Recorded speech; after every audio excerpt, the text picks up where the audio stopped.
Ay mahal, kamusta? Sana okay ka lang. Sana safe ka. Sana mapakinggan mo itong sinulat ko para sa'yo. Ha.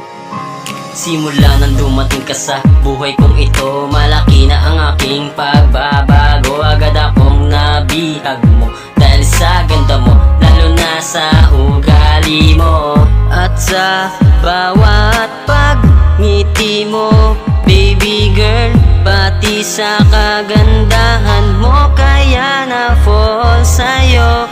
Kung sakali man na magiging tayo, gagawin ko ang lahat para lamang sa iyo.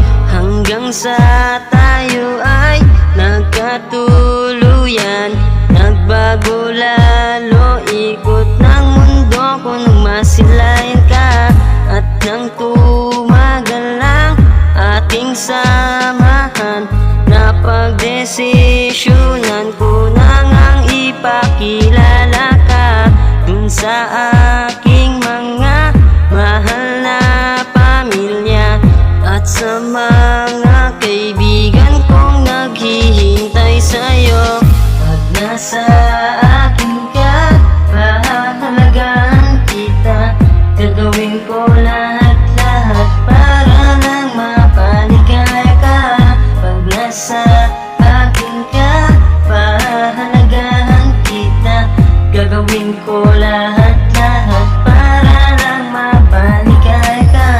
Ngunit biglang nagbago ang ihip ng hangin at takbo ng oras ng bawat sandali.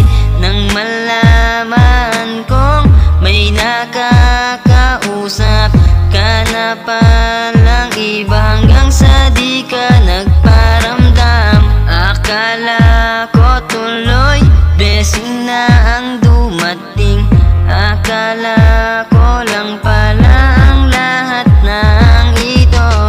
Lesson learned lang pala ang lahat ng iyon, kasi ginawa kong mundo yung dapat tao lang.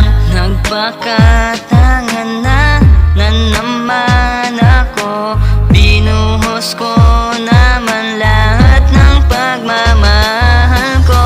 Pag nasa akin ka, pahahalagahan kita, gagawin ko lahat-lahat para lang mapaligaya ka.